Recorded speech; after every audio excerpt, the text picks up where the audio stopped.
আমার তো মনে হচ্ছে জালেমদের যত বাড়ি বাংলাদেশে সবগুলো যেহেতু অভিশপ্ত, সবগুলো এখন উসার গৃহ, পরিত্যক্ত টয়লেট হয়ে গেছে। এদেশের মানুষের পেটে ব্যথা হলে প্রসাবের চাপ দিলে ওই জায়গায় যে কাজ করে।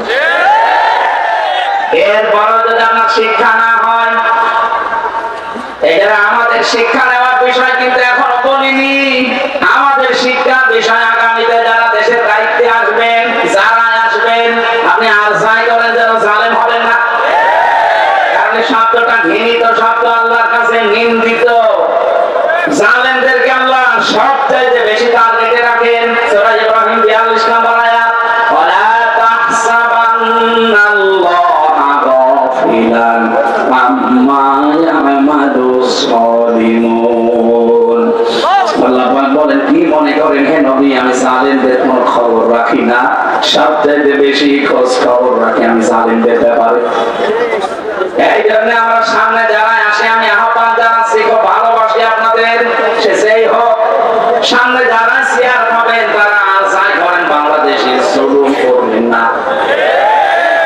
এই জুলুম নিজের নফসের উপর থেকে শুরু, নিজের উপরও জুলুম করবেন না। নিজের উপরে জুলুম কি? অনেকের অর্থ সম্পদ, টাকা পয়সা, প্রভাব প্রতিপত্তি, ক্ষমতা হয়ে গেলে তখন পাপ কাছে পা বাড়ায়।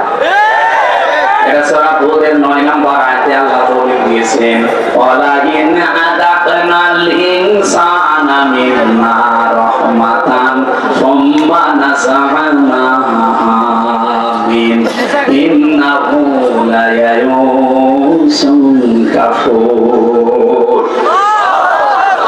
এই আয়াতের সারমর্ম এটা, কোন মানুষ যখন নিজের নফসের উপরে জুলুম আরম্ভ করে, হ্যাঁ আগে টাকা পয়সা, প্রভাব প্রতিপত্তি ছিল না, অপরাধ করতে পারি নাই, এখন টাকা পয়সা, অর্থ সম্পদের মালিক আল্লাহ বানিয়েছি, এখন লাল পানি খাই, এখন বাবা খাই, এখন বলছে না। আমাকে বোঝাতে পেরেছি নফসের উপরে এটা একটা জুলুম। আপনি আজকে থেকে সিদ্ধান্ত নেন, আল্লাহ আমাকে যেখানেই তোলো, আমি অন্তত আমার নফসের উপরে এখন থেকে আর জুলুম করবো না। শরীরের উপরে মানুষ জুলুম করে, এটা অনেকে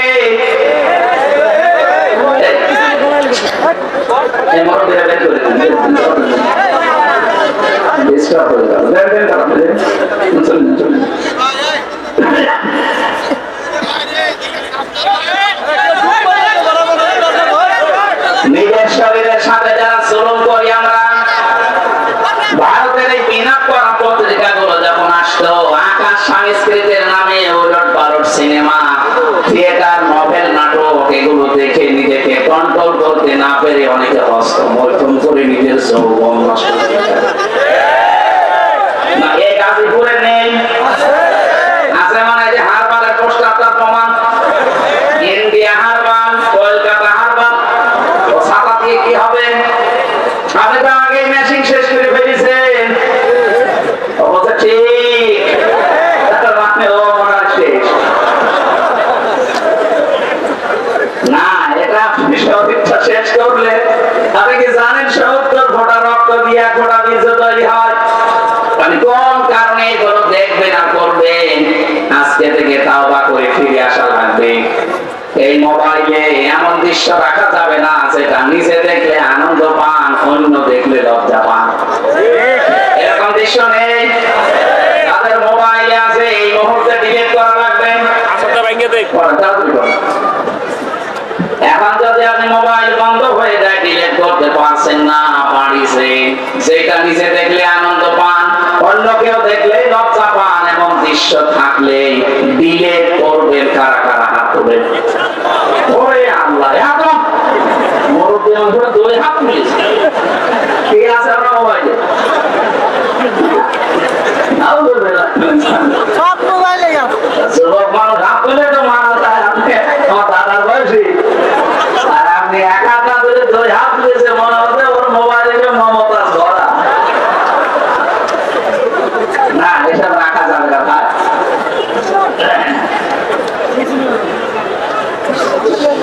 গাজীপুরবাসী খুব মনোযোগ সহকারে আমাদের এখান থেকে শিক্ষা নিয়ে যাওয়া লাগবে। সুতরাং আমার নিজের শরীরের উপর থেকে কোনো কিছু যেন অপচয় হয়ে না যায়, কারণ কিন্তু আর কোনোদিন ফিরে আসবে না। খুব গুরুত্বপূর্ণ জিনিস আল্লাহ শরীরের ভেতরে দিয়ে রেখেছেন। যত খাবার খান, এই খাবারগুলো নির্যাস থেকে পিত্ত রস তৈরি হয়। বিজ্ঞান এখন প্রমাণ করছে শরীরের পেটের ভেতরে যতক্ষণ খাবার থাকবে পিত্ত রস পড়তেই থাকবে। খাবার না থাকলে রস পড়া বন্ধ হয়ে যাবে। আল্লাহ এটা দিয়ে বোঝাতে চায়, বান্দা আমি নিজে অপচয় করি না, এটা তার প্রমাণ। রসটা যেহেতু দামি, এত দামি রস, এটা যতক্ষণ তোর পেটে খাবার থাকবে এটা ফোঁটা ফোঁটা পড়বে, খাবার গুলো হজম হবে। এটা যখন খাবার থাকবে না, পড়লে তো অপচয় হবে। এই জন্য আমি আল্লাহ ওটা অটোমেটিক বন্ধ করে দিই। অথচ আমাদের শরীরের অপচয় আমরা যারা করছি কিছু মনে করি না।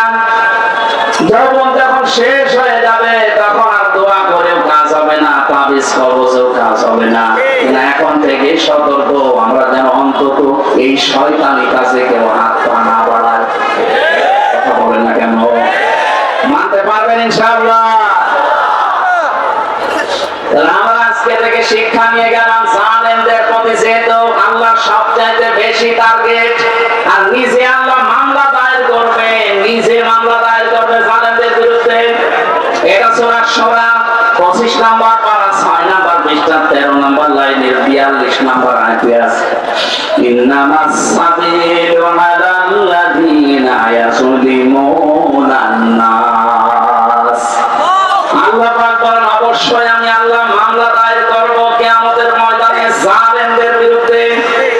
মামলার বাদীকে আপনি টের পাচ্ছেন কি বলছি?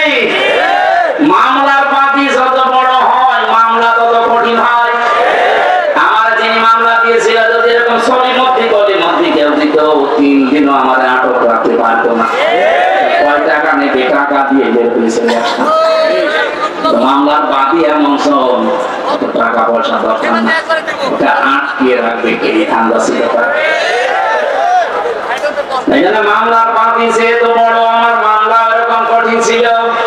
এতবার সিএমএম কোর্ট, জজ কোর্ট, হাই কোর্ট, কতবার মামলাটা খুলেছে না, জামিন হবে না, কারণ মামলার বাদী সরাসরি আসতো। এইখানে কিয়ামতে যেহেতু আল্লাহ নিজে বিচারপতি, নিজে রায় দেবেন, নিজেই মামলার বাদী। আপনি বলেন তো বিবেক দিয়ে যে আপনাকে জামিন দেওয়ার আর কেউ আছে? অনেক আর কালামানিকের মতো ঘোষ খাবে না।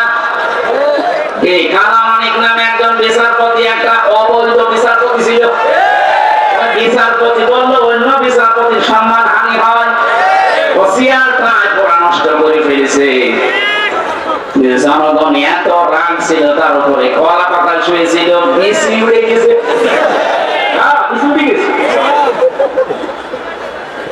ও এখন বউ থেকে কিনা আল্লাহ জানে। আমার এই ছেলে আছে কাশিমপুর হাই সিকিউরিটি সাইনাবারে আছে, আল্লাহ রবি মনে হয় বসে বসে শুনতেছে।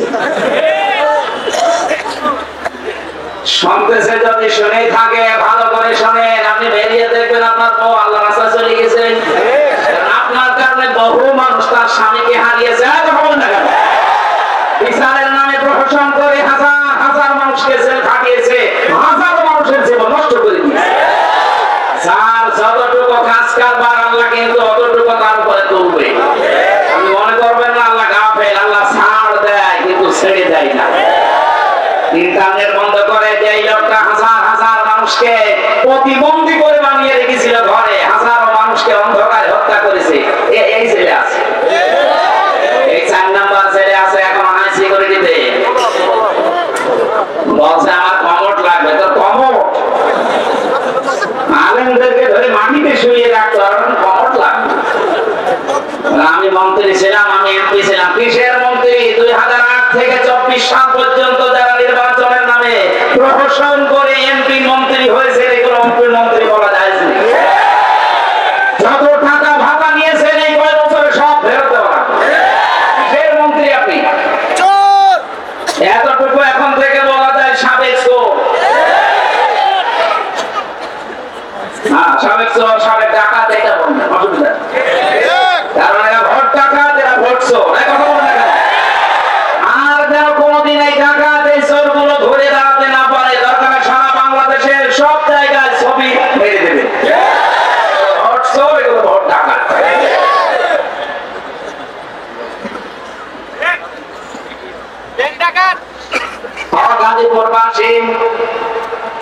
জালেমরা যেহেতু আল্লাহর মামলার আসামি, আমি আয়াতটা পড়ার পরে চিন্তা ভাবনা করলাম আল্লাহ কিন্তু ইয়াজলিমুন আর মুসলিমুন দেয়নি, ইয়াজলিমুন না। আল্লাহ বলে শুধু মুসলমানদের উপরে যারা জুলুম করবে তারাই কিন্তু আল্লাহর মামলার আসামি না। যারা মানুষ হয়ে মানুষের অধিকার নষ্ট করে, তাদের উপরে জুলুম করে, ওরা আল্লাহর মামলার আসামি। আজকেও দেখলাম ভারতে সংখ্যালঘু নির্যাতন চলছে, এমনকি আমাদের কলিজার সবচাইতে দামি জায়গা যেটা মসজিদ, সেটা ভেঙে দিচ্ছে। সারা পৃথিবীর 57টা মুসলিম রাষ্ট্রকে আমরা আহ্বান জানাচ্ছি, সবাই ঐক্যবদ্ধ হন। 200 কোটি মুসলমান এই পৃথিবীতে আছে, হিন্দু মাত্র 120 কোটি। খ্রিস্টানদেরকে বলবো, আপনাদের মেয়েকেও ইন্ডিয়ার বুকে ওরা ন্যাংটা করে উলঙ্গ করে হাঁটিয়েছে। এই মুশরিক আর ইহুদি যারা, এরা তামাম দুনিয়ার মানবতার শত্রু, মানুষ না। তামাম দুনিয়াতে এতদিন জানিয়েছে যে বাংলাদেশে সংখ্যালঘু নির্যাতন হয়, অথচ তাদের দেশে আর সংখ্যালঘু মুসলমানের অনিরাপদ। ইবাদত খানাগুলো ভেঙে বলছে এখানে মন্দির ছিল, নাউজুবিল্লাহি মিন যালিক। আমরা ঢাকার শাহবাগের ইসলাম মন্দিরকে যদি এখন দাবি তুলি যে 500 বছর আগে এটা মসজিদ ছিল, নেন ঠেলা ভেঙে দেবে। আজ পর্যন্ত বাংলাদেশে কোন মন্দির ভেঙে মসজিদ বানিয়েছে ইতিহাস আছে? কোন কারণে আল্লাহ ঘরে হাত দিচ্ছে? একবার আপনার দাদারা কাবা শরীফে হাত দিয়ে একেবারে কাজটি মাকুল হয়ে গেছে। আমার তো মনে হচ্ছে ভারতে আল্লাহর ঘর মসজিদ গুলো যেভাবে ভাঙা হচ্ছে, আল্লাহ না জানে আমরা আবারই পাঠিয়ে দেয় কিনা। আমাদের ইমানের দাবি এখন সারা বিশ্বের 200 কোটি মুসলমানের ভারত বয়কট করা লাগবে। দরকার নেই ওদের, এখন কান্নাকাটি অলরেডি আরম্ভ করেছে। আজকে ওদের পেঁয়াজ, ওদের আলু সব অর্ডার করেছে, যাচ্ছে নেমে পড়েছে অলরেডি তারা রাজপথে। একজন এই উশৃঙ্খল, একজন বেয়াদব মানুষের কারণে আজ আমরা অনেক মানুষ না খেয়ে মরছি। আমাদের দেশকে তামাম দুনিয়ায় কালার করার জন্য বলে এই দেশে হিন্দু মুসলমান দাঙ্গা। কিসের দাঙ্গা? এই যে সৌহার্দ্য পরিবেশে এই দেশে বাস করি আমরা, পৃথিবীতে কোন দেশে এমন কিছু নেই। বিশ্বের বহু দেশ তো ছোট বয়সে ঘুরলাম, কই এত সুন্দর সাম্প্রদায়িক সম্প্রীতি নিয়ে বাস করার দেশ পৃথিবীতে নেই। অথচ এইটাকে পুঁজি করে আজ ডক্টর মোহাম্মদ ইউনূসকে বিপদে ফেলার জন্য, তাকে ভয় দেখানোর জন্য বারবার নতুন নতুন ইস্যু তৈরি করছে। যারা পালিয়ে গেছে ওরা তো বসে নেই। আমি এই দেশে যে দ্বিতীয়বার স্বাধীন হওয়ার পরে সিঙ্গাপুর, মালয়েশিয়া এই সমস্ত দেশগুলোতে মাহফিলে গিয়েছিলাম। যে হোটেলে উঠে হোটেল থেকে নামার পরে দেখি দুজন শয়তান, কি গো ও আগে যে বসে আছে, ও মনে হয় ভাত থেকেই পালিয়েছে। ওরা ঘরে বসে বসে টুটি চাপতেছে। আপনার এই ষড়যন্ত্রের ফাঁদে পা দেবেন না, তাহলে কিন্তু গোপালগঞ্জের মতো পেছনে বান্দরের মতো লাল হয়ে যাবে। ষড়যন্ত্রের ফাঁদে পা দিয়ে গিয়ে লাল হয়েছে দেখেননি? এমন পেগানো পিটিয়েছিল আর্মিরা। ওই কয়েকদিন কেউ গোপালগঞ্জ থেকে ঢাকায় যদি আসে, বসে আসতে 300 টাকা, দাঁড়িয়ে আছে 1000 টাকা। এখন ওই ফাঁদে পা দেওয়ার জন্য ঢাকায় আছে, টের পাচ্ছে বাস্তবতা কোথায়। ভারতের এক সাংবাদিক কয়েকটা আছে, তার ভেতরে যে মলম বিক্রেতা একজন, এই হকার সাংবাদিক ময়ূখ রঞ্জন, এর মনে হয় 50 জন মিলে জন্ম। আসলে এরকম উল্টাপাল্টা কথা একটা দেশ নিয়ে বলা সুস্থ মানুষের দ্বারা সম্ভব না। এটা হবে না কেন? খালি আজে বাজে কথা ওর মুখ দিয়ে বের হয়। এখন শুনছে নাকি চট্টগ্রাম নিয়ে নেবেন। আরে ভাই, চট্টগ্রাম নিয়ে নেবেন মানে আপনি কি যৌতুক চান? আর মেয়ে তো পালিয়ে গেছে, যৌতুক কিসে?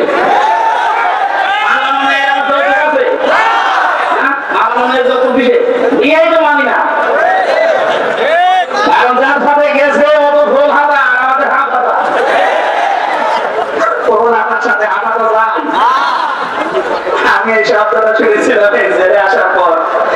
এখানে যে জেলা ছিল ওটা হচ্ছে পোলা। ও যেই দিনই আসতো জনগণ বলতো ওই পোলাটা আসতেছে। তখন বুঝলাম যে পোলা হাতা কি আর হাতা না। এতদিন পর্যন্ত আপনি বলতেন যে আমাদের স্বামী স্ত্রীর সম্পর্ক। আরে ভাই, স্বামী স্ত্রীর সম্পর্ক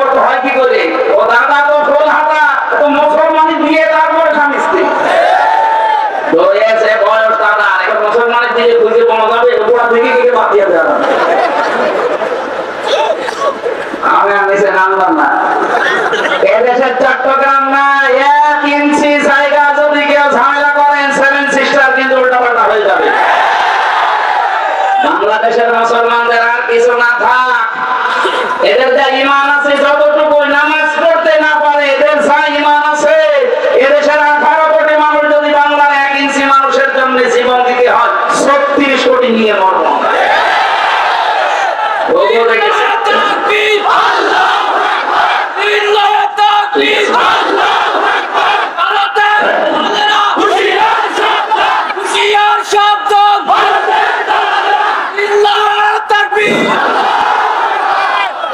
দেখেছেন আপনারা, ঘোর ফাঁদ দেখেননি।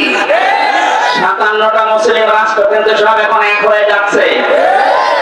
আপনার এই দুর্বিসন্ধির কারণে, ষড়যন্ত্রের কারণে শেষে বিপদে পড়বে। আমরা আপনাদেরকেও ভালোবাসি। ভারত আমাদের শত্রু না, কারণ সেখানে আমাদের মুসলমান ভাইরা আছে। কিছু উগ্র আছে, এদের কারণে দেশটা ধ্বংস হয়ে যাচ্ছে। আপনারাও সোচ্চার হবেন, আগামীতে কোন উগ্র যেন চেয়ারে বসতে না পারে। মানুষ হয়ে বসেও অসুবিধা নেই। এই জন্য যারা মানুষের উপরে আজ তাদের অধিকার নষ্ট করে দিচ্ছে, ধর্মীয় প্রতিষ্ঠানগুলো আপনি ভেঙে দিচ্ছেন। মানুষ গোবিন্দ পরামানি পর্যন্ত আজকে এই বিবৃতি দিয়েছে যে একই শুরু করেছে। বাংলাদেশে তো কোনো মুসলমান হিন্দুদের কোনো মন্দির ভেঙে মসজিদ বানিয়েছে আমরা তো দেখি না, প্রমাণও নেই। আপনারা কি শুরু করেছে? তাম দুনিয়া থেকে আজ ঘৃণা জানাচ্ছে। লজ্জা নেই, ঘৃণা করবে কি? লজ্জা তো থাকে ইমানদারের। আল হায়াউ শুবাতুম মিনাল ঈমান। লজ্জা নেই, ঈমান নেই। ও তো ঈমানই নেই, তো লজ্জা থাকবে কি করে? আমার ভাইরা, আমি যে আয়াত পড়েছিলাম, জালিমরা আল্লাহর মামলার আসামি, সুতরাং 15.5 বছরে যারা জুলুম করেছেন, আপনি আর যাই মনে করেন, আপনি কিন্তু আল্লাহর মামলার আসামি। বলেন, 1628 জন মানুষ ছিল এই বাংলাদেশের দায়িত্বে। এই 1628 জন মানুষই আমি মিলিয়ে দেখেছি, এরা প্রত্যেকেই হয় জালেম না জালেমের দোষর। যারা জালেম, জালেমের দোষরেরা সরাসরি মামলার আসামি কার? আল্লাহ মামলা দেবে আপনার বিরুদ্ধে। আপনি টের পাচ্ছেন? রাষ্ট্রের প্রধান মামলা দিয়েছিল, এই জন্য আলেমরা এতদিন কষ্ট পেয়েছে। আর আপনি কিয়ামতে সরাসরি আল্লাহ কেসের আসামি হবেন। তার মানে আপনি জেনে নিতে পারেন আপনি চির জাহান্নামী। কথা বললেন না কেন? পৃথিবীতে তারা 3টা অপরাধ করবে, আল্লাহ নিজে হাতে তাদেরকে 2টা করে শাস্তি দেবে। আমি এটা বানালাম। এটা সূরা ফুরকানের ভেতরে আছে 68 নাম্বার আয়াত। ও গাজীপুরবাসী, মনের খাতায় আজকে নোট করে নিয়ে যাবেন। এই আয়াতটা এখন খুব দরকার, এই জন্য বলছি, আবার বলছি, যারা দুনিয়ায় 3টা অপরাধ করবে তাদেরকে আল্লাহ নিজে ডবল শাস্তি দেবে। কয়টা? আরো জোরে। আয়াত নাম্বার সূরা ফুরকানের 68 নাম্বার আয়াত, 19 নাম্বার পারা, 4 নাম্বার পৃষ্ঠা, 13 নাম্বার লাইনে আছে। এটা তাফসীরে ফি সিরারিল কোরআনে পাবেন। আল্লাহ রাব্বুল আলামিন বলেন, দেখেন তো গাজীপুরে আছে কিনা, ওয়াল্লাযীনা লা ইয়াদউনা মা'আল্লাহি ইলাহান আখার। আল্লাহ পাক বলেন, যারা আল্লাহকে ডাকে সাথে সাথে অন্য কাউকে ডাকে, তাদের শাস্তি হবে ডবল। এই যে আমার তাহেরি ভাই এখন ধরা পড়েছে, কিন্তু এর আগে অনেকে জিকির করতো, আল্লাহর নামে জিকির করে, পাশাপাশি জিকির করতো কেল্লা বাবা, ফতে বাবা। কোথায় কেল্লা, কোথায় ফতে, আল্লাহর সাথে মিলিয়ে দিলেন। যেখানে আল্লাহ বাদে অন্য কারো নামে জিকির করা যায় নেই। এই ছেলে 4 নম্বরে আমার সাথে যে সোহেল চৌধুরী হত্যা মামলার আসামি মামুন ভাই ছিল, 25 বছর ছেলে।